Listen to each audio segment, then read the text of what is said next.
Hi, welcome to Monarch Herbs. My name is Nikki, and I thank you for joining me today. I want to talk about kind of an intro to herbalism and how it affects you and how you can use herbalism to help you.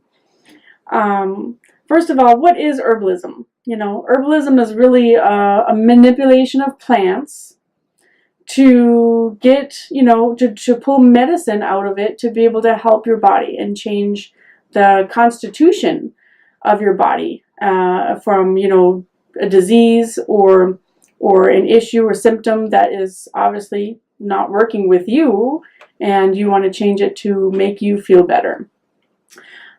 So one thing about plants is that you need to understand that they're all on a poison scale. Some plants you can eat every day, totally benign. You could have them every day for the rest of your life and be wonderful. And other plants, obviously you have a bite, you even touch it, and you're going to be, poisoned. Even we know, poison ivy, you just touch it and you already have an effect from it. So you can see that there's definitely a scale there. And within that, there's even a scale of each person's body, because obviously some people can go ahead and have ragweed, as artemisia, as an herb that might help them, and other people are horribly allergic to it. So it totally depends on the person's body too. So you have to keep that in mind. And some foods, some herbs you can take all the time, some you only take for a short period of time to alleviate the symptom of what is going on. Maybe it's a cold or a flu, maybe it's pneumonia, something that is a short-term illness usually that you're trying to work with. Some things are long-term illness. Some things, are long-lasting. Maybe you're trying to work with lupus. It's something you have forever, autoimmune deficiency or issue, and that's going to take, the whole rest of your life to help try to alleviate symptoms so that you can live the best life possible. So with that, there's many ways to manipulate herbs or plants. And, it's everything from obviously you can just eat it straight up, pluck it, eat it.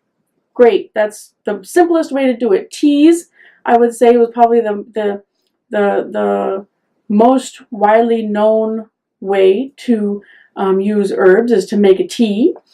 A lot of people also change it into many other things. You can use salves and tinctures. You can do things like poultices and electuaries. You can do many different things. And so it's really a matter of using a solvent of some sort to pull the plant matter or the plant medicine out of the plant itself so that you can use it and it's easily digestible or palatable to you to take it. Half of the time, when you take herbs, they may not taste good. And some people are okay doing just a chug-a-lug, and just down the hatch quick as fast as you can, take it. But a lot of people just cannot get past the taste or the texture of whatever you're making. And that's the same with, with food. So you're trying to find a way to manipulate the herbs that you can get people to take it willingly to be able to help themselves. Obviously things like a really bitter herb that would normally be for liver is not going to really make a great tea, because who wants to taste the bitter, awful taste of those herbs? Where something more along the lines of just a quick shot, kind of like a shot of alcohol, just quick down the hatch as fast as you can, and then chase it with some juice or something so it doesn't taste so bad. Sometimes that is what it is when you're taking herbs. But I like, being able to manipulate it to a way that it's more enjoyable. For kids, it might be a syrup, something sweet, obviously. Something, maybe a gummy bear. You can make some gelatin or gummies that, is obviously much more palatable than trying to take, a regular drink of something that doesn't taste so good. So sweetening, your herbs might be the way to go. So, you can put your herbs in anything from alcohol, honey. You could put it in oils, vinegars, glycerine. There's so many different ways. Obviously, you know, you can ferment it. You can make it into a beer or something like that, or an elixir. You can make it into a wine. You know, that's what the fermenting does to plants and herbs, is makes it an alcoholic beverage. It's interesting to see the history of herbs and how, you know, all they were trying to do was really preserve the herbs, preserve their crop. And with that came all kinds of different things that we use today. Everything from adding vinegar to mustard. Hey, we have what we think of mustard today, you know, to put on our hot dogs and hamburgers. And then, you know, we have alcoholic beverages today. Well, all it was just trying to preserve, you know, their crops and fermenting them and keeping them for a long period of time and over the winter, you know, where you don't have those plants available to you anymore. So I think it's really interesting because a lot of herbs were really just made, a lot of the things that you make with herbs were originally made because of preservation of the plants, trying to keep the crop through the winter or for as long as possible to use it. And so when you're choosing herbs, whether they're out in the field or whether you purchase them online, try to purchase what you need for now so that you have that for now, but don't purchase so much that, you know, you're decimating crops, because, you know, there are endangered plants now, you know, that such as echinacea, that is very endangered because we have used it so much, because the media says everybody should use it. Okay, well, now everybody's using it, except now they're endangered. You know, slippery elm is another one that's endangered. So when you're out getting certain herbs, make sure you just get what you need. Use a method that's going to preserve it for as long as possible so that you can get the most out of that herb while you have it, and that way it doesn't go to waste. Next thing is, when you're working with herbs and you're starting to work with herbs, a lot of times, you know, you start with a recipe, just like with cooking. You start with a recipe so that, because you don't know what you're doing. You don't know what the result is. You don't know what you're really making.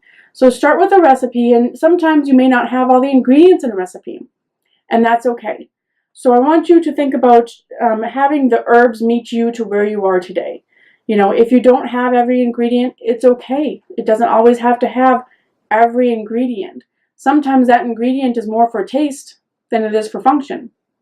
Sometimes that ingredient may not actually help you. So take it out. Maybe you know of a new ingredient that you might like. Put it in and try it. That is I think one of the most exciting things about herbs is being able to change and manipulate the herbs for you as a person, and also to make something new.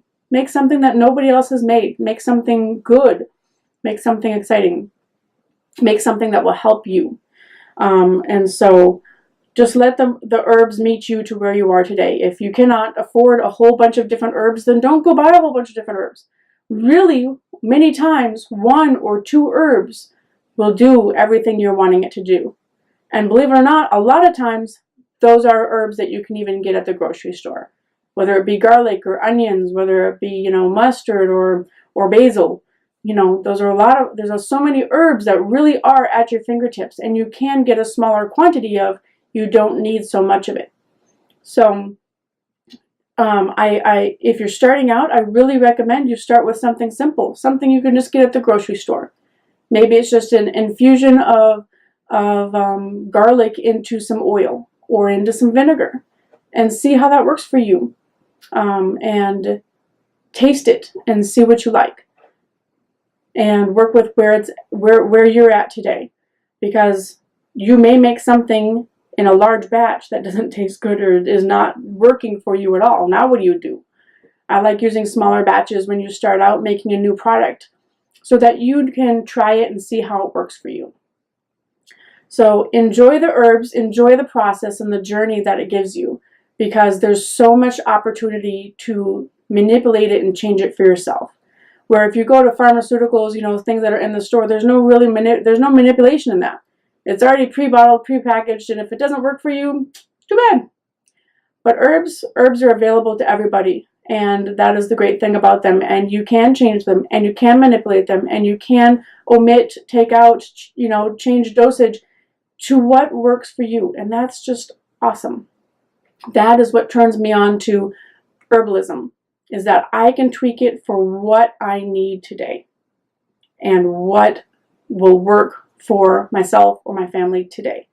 And so enjoy the process of herbs, and I hope you really enjoy the future videos that I'll be putting out and learning about herbalism.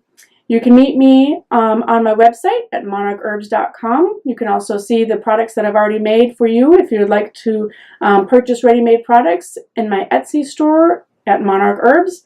And you can always contact or leave messages or comments below. I am happy to help you with anything you'd like, and I'm always looking for new ideas. So thank you for joining me today, and we'll see you soon.